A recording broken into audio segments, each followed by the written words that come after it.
Hi, good morning, everyone. Hope you're all well, and welcome to what we hope to be the first of a number of short, brief seminars with the team here at Portland that hopefully will bring you some interesting content around what we do as insolvency and topical matters going on. There's obviously lots going on with COVID that's affecting businesses at the moment.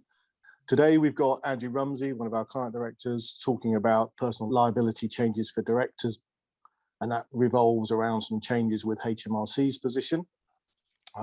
So I meant to introduce myself. For those who don't know me, I'm Mike Fortune. I'm one of the directors here, specialised in insolvency. Andrew's going to talk us through, hopefully 25 minutes or so. And at the end of that, if anyone has any questions, we'll deal with them then. If people want to raise questions during the chat, please, if you head to the button that says more, there's a little chat section. So you can press that button, type something in, and we will either address it at the time or more likely at the end. So for now, I'll hand over to Andrew and I'll come back at the end. Thank you very much, Mike. So, an introduction. Last year's headlines and a lot of this year's were inevitably dominated by COVID-19, the lockdowns and their effect on our lives and work. So some significant changes to the way in which HMRC can recover outstanding liabilities didn't perhaps capture as many column inches as would normally have been the case. So today I'm going to look at two of those changes that were introduced via the Finance Act 2020 and the impact they may have on directors, companies, lenders and others. The first is the introduction of rules making directors and certain others jointly liable for company tax liabilities in insolvency situations. And the second is perhaps the more widely covered restoration of HMRC as a preferential creditor and the impact that can have. So I'm not going to go into any details, but I thought it was also worth quickly mentioning a few areas where personal liability already arises before going on to focus on those two other points.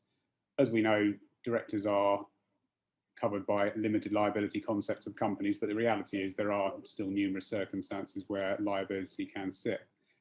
Perhaps most commonly in an insolvency scenario, there's section 216 of the Insolvency Act regarding the reuse of a company name where your prior business has been insolvent.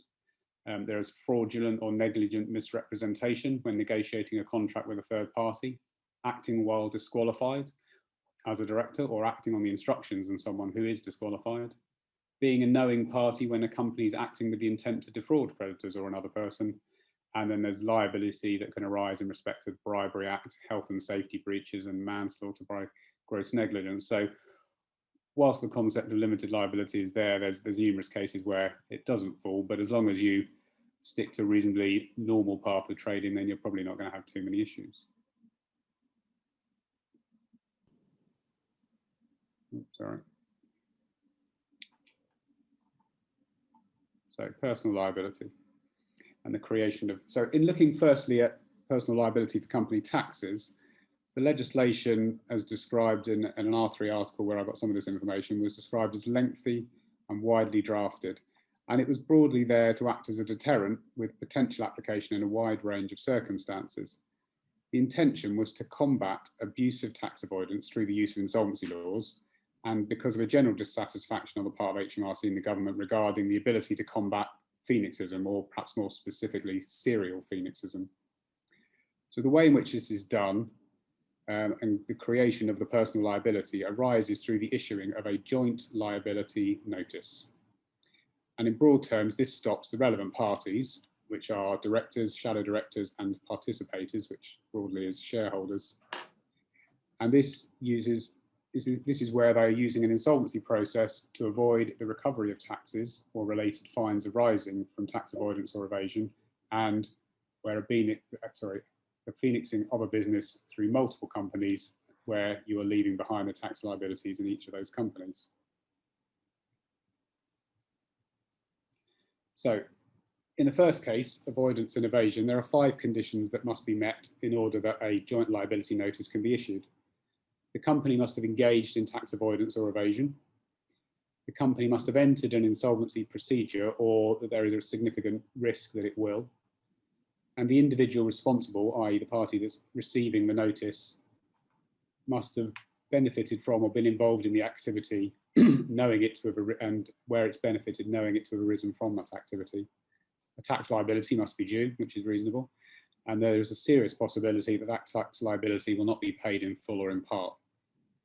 And then in respect of that avoidance and evasion, it uses the existing anti-avoidance rules to sort of define that scope. So that's the general anti-abuse rule and the disclosure of tax avoidance schemes. In respect of the second case, Phoenixism, there are 4 conditions that need to be met. In the 5 years prior to the notice being issued, the relevant party has had to be a relevant connection with at least 2 insolvent prior companies with tax liabilities. The current company must carry on a similar trade to at least 2 prior companies. The individual must have a relevant connection with at least one of the old companies and the new company.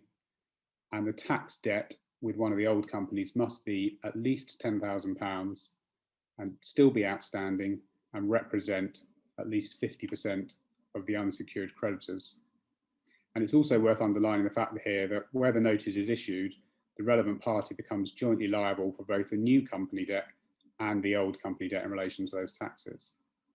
So with this Phoenixism side of it, the personal liability sounds alarming as a headline, but I think the reality is once you sort of drill down into the detail and the requirements, that headline risk sort of perhaps melts away a little bit. So the level of debt at £10,000 is not a particularly high bar, but once you add in the fact that there must have been 2 prior failures, they must have occurred within the last 5 years, and the HMRC debt must be at least 50% of creditors, which in itself is not necessarily uncommon in insolvency scenarios, but certainly not the norm.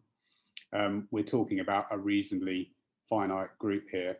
And so whilst the risk is real, by the time all these points are taken into account, we're looking at serial offenders who, for the most part, have allowed the HMRC debt to become a disproportionately large percentage of their overall liabilities.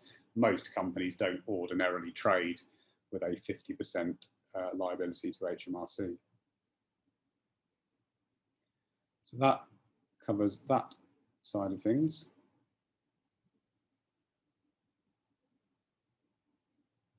Sorry, flicking back to boards. So looking in the second area, so the second area of risk, I think, for directors that's come about is where personal guarantees fall into play. And this relates to the change in status of HMRC as a creditor.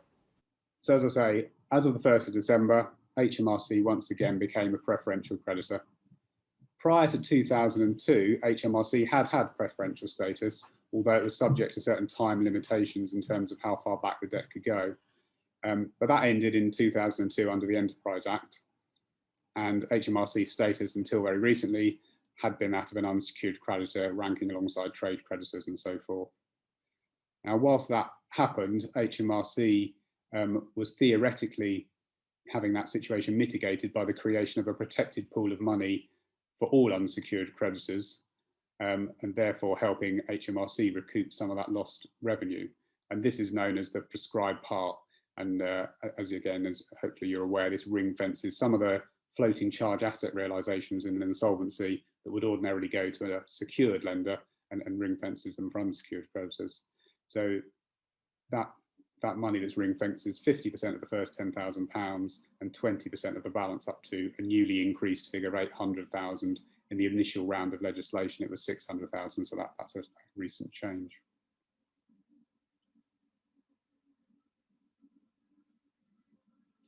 So since the repeal of the former preferential status HMRC enjoyed, it's basically felt that the level of recoveries it's had through insolvency has decreased significantly, and that was really sort of one of the reasons why it was looking to get that preferential status back. As a statutory organisation, it considered itself an involuntary creditor, i.e. it cannot refuse to provide its service, although, as we do know, it can sometimes require a bond, which I've seen on some occasions where there's been prior insolvencies. But it also considers that the companies that are holding the monies are effectively an agent, and they're only holding the money on a temporary basis, having received them in good faith from customers and employees to be paid on to HMRC. As such, the logic it's using is that it is unfair that other creditors should suddenly then get to share these funds insofar as they're ever available in an insolvency process. So HMRC once again becoming preferential creditor in theory goes some way to helping it recover these funds. So I guess whilst we may not all agree that this is necessarily the right way forwards to encourage entrepreneurialism and given the current state of the economy and so forth, I guess you can probably see the logic of the position that's been taken and why it's come about.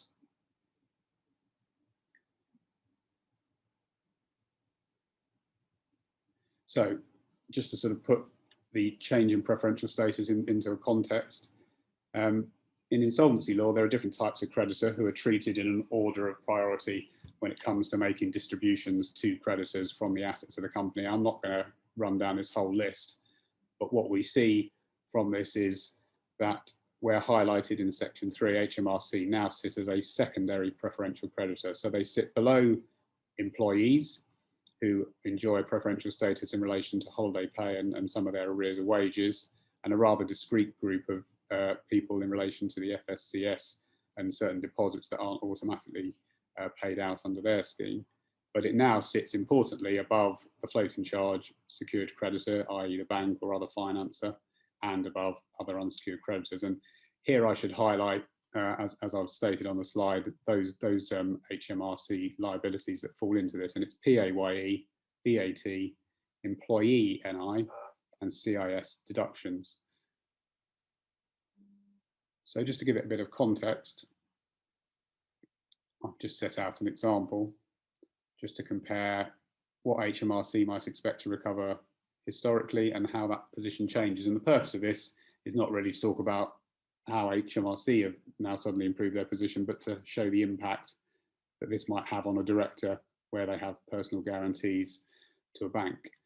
So in this example, we can see that prior to the change in law, HMRC didn't get anything as a preferential creditor. The money that, after paying off employees, the £100,000 goes down, prescribed part is deducted, so that was £23,000 in this circumstance, and £77,000 is available for the bank, the floating charge holder. And wouldn't you know it, in this scenario, the bank owed £75,000, and therefore there's a small surplus of funds available for unsecured creditors, which once you add it to the prescribed part leaves £25,000 to be paid to all unsecured creditors, including HMRC. So not a huge amount of money to divide between everyone. Under the new law, HMRC is now entitled, and in this case we've said £50,000, so they get £50,000 of that 100. The prescribed part is then deducted from the remaining balance, which leaves £37,000 for the bank. So in this scenario, the bank is suffering a shortfall of £38,000, and if the bank's done its job properly, it sought a personal guarantee from the director, and now the director is on the hook for £38,000. And the director hasn't done anything to create this situation. On the 30th of November, he wasn't liable for anything in this scenario, and his company goes into insolvency after the 1st of December, and suddenly £38,000 is falling due. So we can see that this change in law in certain circumstances could have a considerable impact on directors or anyone else who might be providing a personal guarantee for their company in respect to some of the debts. So moving on, just looking a little bit further about the impact for companies and directors. So the press narrative prior to the implementation of this change and some of it since has focused around 2 points. One has been the tightening of lending criteria and the terms under which banks and other financial institutions might be willing to lend. And the second is this increased risk of personal liability for directors or others. As we know, the changed preferential creditor status places HMRC above secured creditors in respect to the floating charge assets. And as such, the risk profile has changed to that lender's detriment when determining whether the loan that they're giving is likely to be repayable from company assets in the event of an insolvency. In addition, whilst HMRC's preferential status was time limited before, there is now no time cap on outstanding taxes. As such, sums could in theory be substantial, further exacerbating the lender's position. And this perhaps is a rather inopportune moment for this to have happened, because now more than any time in recent years, it is likely that the HMRC debt will have increased due to VAT deferment and the like. So given the current precarious state of many companies due to the lengthy effects of COVID on the economy, bank purse strings may be tightened even more than usual for new lending at a time perhaps when arguably it's most needed. It's also worth pointing out at this stage that this law was due to be introduced back in April 2020 and was pushed back 6 months to sort of avoid the pandemic impact on it. And of course, I guess that helped at the time, but the fact that we're still in that situation perhaps hasn't really had the full effect that we might have wanted. So lenders might be concerned about their current loan book, and as such, it is reasonable to expect that banks will place a greater level of scrutiny upon companies in light of these changes. So it might be the case that we can now expect companies to have to provide more regular management accounts. There might be greater scrutiny of debtor ledgers where invoice discounting is provided, for example. So what are lenders going to do when considering their position? Well, I recently saw a seminar that Safri's were holding that was focusing on professional firms, and they had a Barclays relationship manager that was providing some insight from the bank's position there. And the view there was that they may seek to reduce their exposure, given that the depleted share of floating charge assets they may now be entitled to in an insolvency situation. So you could, for example, see overdrafts being converted to term loans, or see an increase in interest, increasing interest margins and overdraft fees. So effectively balancing out the risk-reward ratio for the bank. If they're going to be put at more risk because of these changes, then they're going to need to increase the reward to balance that out. So the combination of a lender nervous about its own security position and a faltering economic backdrop is likely to decrease the prospects of a lender providing ongoing support, or at least support at the same level, even if a sensible plan is in place for that company. And I suppose the other part of it is that personal guarantees may need to increase if they don't cover all of the bank's lending. Looking for a sort of small glimmer of light, I suppose, in relation to this point, on the other hand, supporting a company outside of an insolvency process means that the preferential status of HMRC doesn't come into effect. So there may be some circumstances where issues are caught early, and an informal restructuring process may actually make more sense to the bank and obviously be a significant benefit to the company not entering an insolvency process. So we could see scenarios where the bank will perceive that providing some additional ongoing support and close management of a company may be better for them in terms of their recoveries, rather than putting it into an insolvency process where HMRC might have a significant debt and see most of the floating charge asset dissipate towards them. But I think on balance, it won't be surprising to see lenders seek to de-risk by reducing or withdrawing funding over time.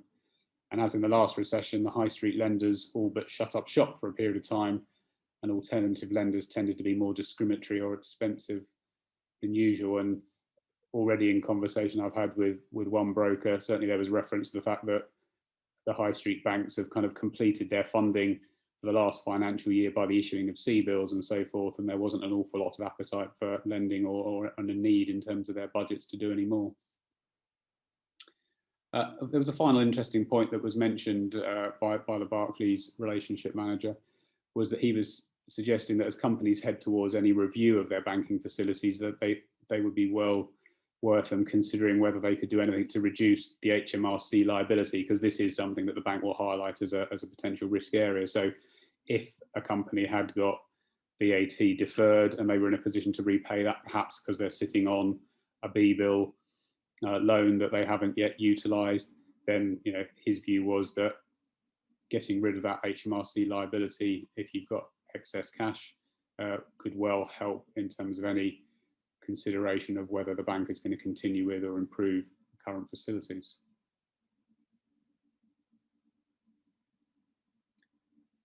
So now having a little look now at the sort of personal liability side, focusing on that a bit more.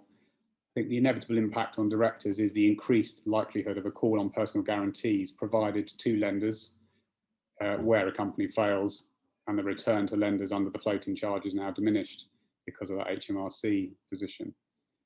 Where new lending is being provided or old lending reviewed, the level of a PG required may need to increase if the directors want to maintain that same level of support. So it may be that the directors now balancing out willingness to increase their PG and their personal exposure to enable the company to carry on. It's also worth noting that where directors have provided PGs to unsecured creditors, this change in status for HMRC may also have an impact in that scenario. Whilst the return for unsecured creditors is generally only a small percentage of what they are due in an insolvency, they are likely to receive less in percentage terms compared to the position prior to this change to HMRC's preferential status. As such, the amount due under a PG from a director may increase. So again, just having another look at an example.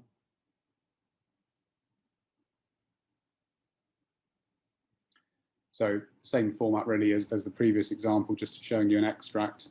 So again, employees have been paid out if there are any in terms of the preferential status. In the first scenario, before preferential status has been reintroduced, there's £200,000. HMRC aren't entitled to any. It goes down to the lender. The lender is due £50,000 in this scenario.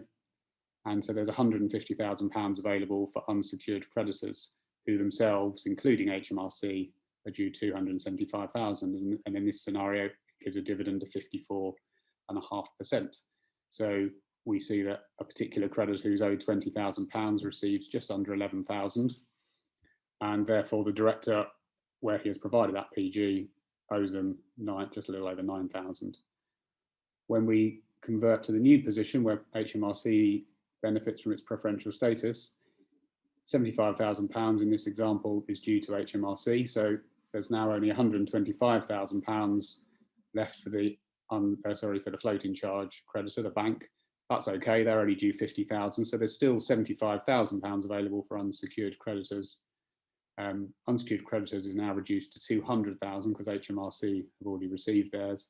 So they still receive a healthy 37.5% dividend in this scenario, but that creditor who's got a PG who was owed £20,000 this time only receives £7,500, so it's about almost £3,500 less, and therefore consequently the director is now finding himself on the hook for an additional £3,500 in that particular case. And of course that might be one creditor. The director may well have provided multiple guarantees to trade suppliers and so forth. So it's the circumstances in which that arise will obviously vary from company to company depending on what's been provided. But we can see that again that change in status of HMRC can have a direct impact on a director or other party where a personal guarantee has been provided.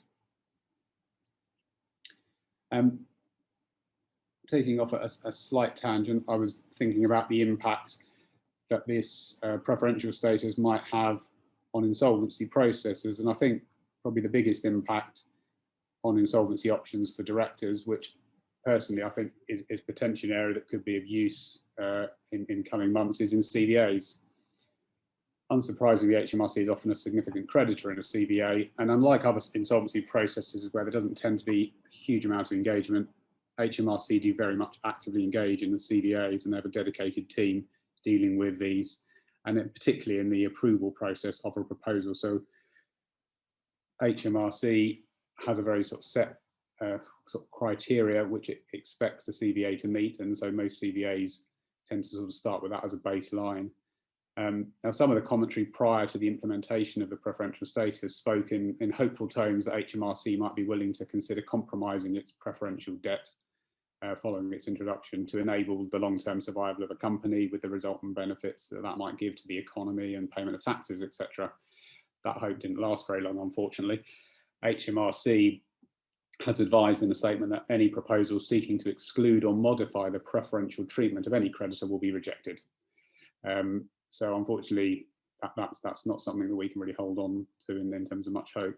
So what does that mean for CVAs? Well, in essence, on the basis that HMRC want full payment in relation to its preferential liability, in practical terms, that means a reduced amount of money available for the unsecured creditors. Most CVAs are based on a sort of a finite amount of money being available over a set period. As I'm sure most of you know, a lot of CVAs tend to work over a 5-year period if there's not a repayment in full. So generally speaking, there's a finite amount of money available in terms of profits being generated in that period. And if HMRC are now able to command a greater share of that, that means there's less available for other unsecured creditors. And if you need those other unsecured creditors to vote in favour of the CVA to get it approved, if they don't see an upside anymore, or certainly less of an upside now that HMRC are taking more of the money, they may not consider that the risks are worth the circumstances for the reward they get, i.e. the distribution that they'll receive through the CVA. So given the scale of the challenges that businesses are currently facing, it's perhaps understating the point to say that the timing of this reintroduction of Crown preference is unfortunate given the circumstances that we are in with lockdowns and a significant decrease in the size of the economy and so forth. At a time when companies need flexibility to help them navigate these extremely challenging financial circumstances, the reality is that this change in legislation is potentially restricting the options available. So, to summarise, ultimately, I suppose HMRC will hope that changes result in an improved return in tax revenues at a time when there is a large hole to fill created by the reduced economic activity in the last year or so, and the government spending that has been supporting the problems that have arisen in that period. In addition, potentially, as directors become more aware of these changes, HMRC may hope it provokes a cultural shift away from common reaction of delaying payment of taxes in troubled times.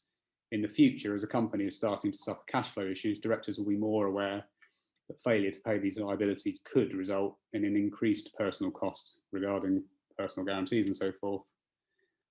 Although this is only going to have an impact if, in the first instance, in relation to the sort of joint liability notices, if there are serial failures, or, as I mentioned, if there are personal guarantees that have been provided to banks or other creditors.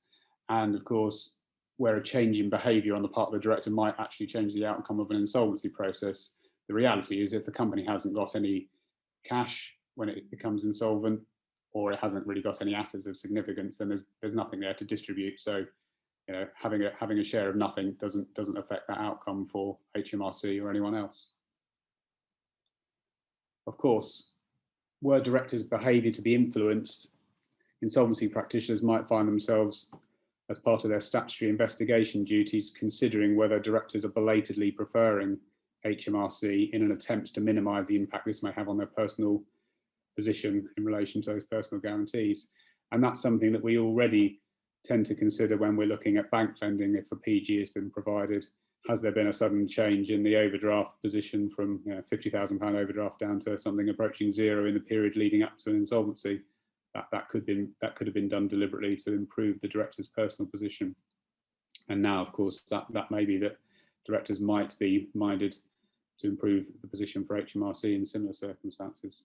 But that's a larger area to discuss and one we can look at on another occasion potentially.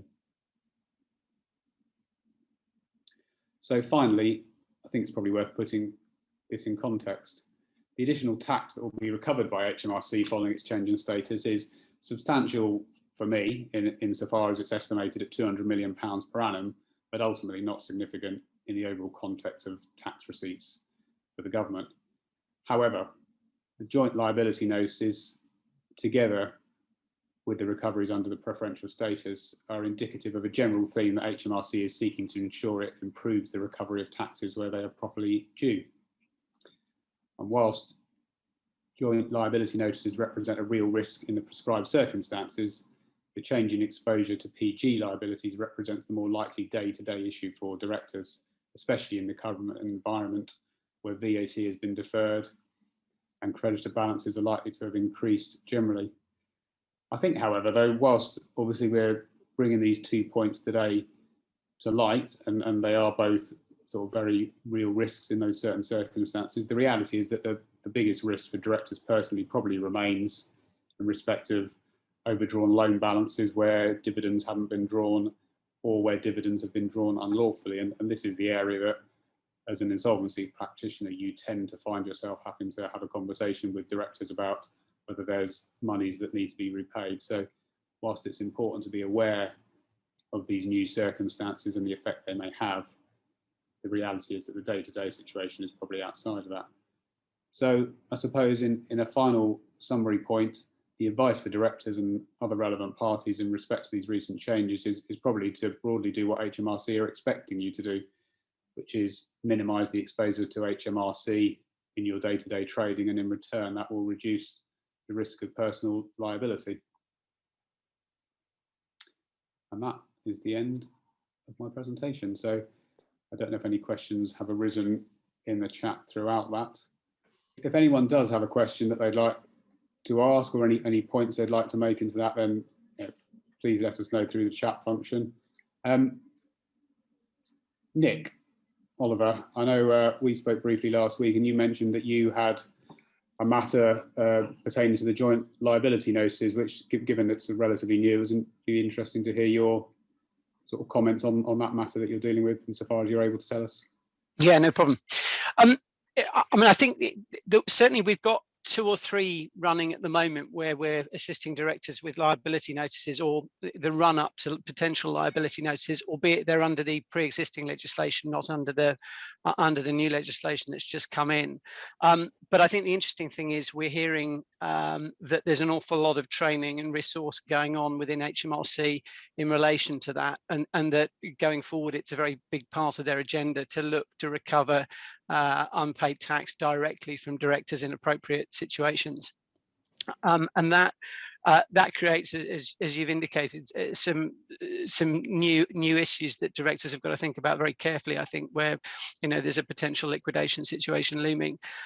Where, I mean, to give you an example, one of the most recent one we're looking at, there's about just under 100,000 of unpaid national insurance contributions, and out of the blue they wrote to the director saying, we're looking at transferring the liability to you for that. The advice at the moment is really to get in amongst that and put in the most robust response we can at this stage, because once the liability notice is issued, the options become very limited. It's either pay or appeal it to the tax tribunal, putting it bluntly, and there isn't the same sort of scope for negotiation. There is obviously a fairly substantial team on that side now operating, looking at these sorts of situations, and as I say, where they can look to bring this sort of direct liability in, avoiding having to claim through the liquidation process, or largely through the liquidation process, and go directly. So yeah, and I think that's going to be a feature of the landscape going forward over the coming months. Thank you, Nick. It's much appreciated. A couple of comments now on the chat. Graham Andrew of 57 Finance has said, in terms of trying to keep up to date, in fact, will HMRC have, knowing most creditors are taking longer to pay businesses, e.g. 60 to 90 days because of the pandemic? Mike, have you got any thoughts on that? The trouble with HMRC, as we always know, is that they're just not super commercial. So I'm just trying to get out of the sun.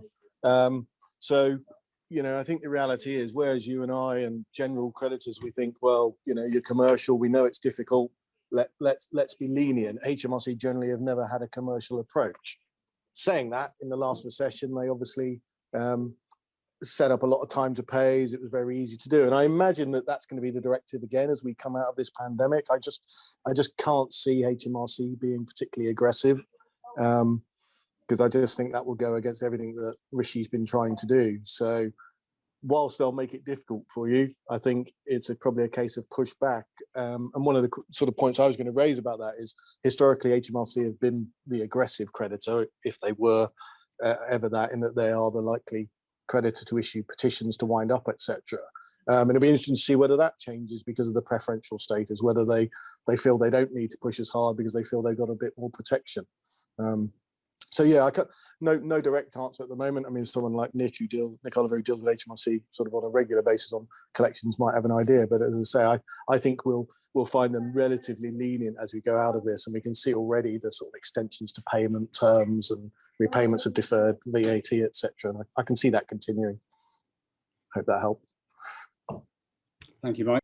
Okay, well, if there's nothing else, again, thank you, Andrew. Thank you for everyone joining us. We hope to see you all again in April. But in the meantime, as I say, if you've got anything you think would be useful for us to cover, or anything your team would find useful, even if it's only a short question, we can drop it into a presentation. But other than that, thank you for your time. Stay safe, and hopefully see you soon.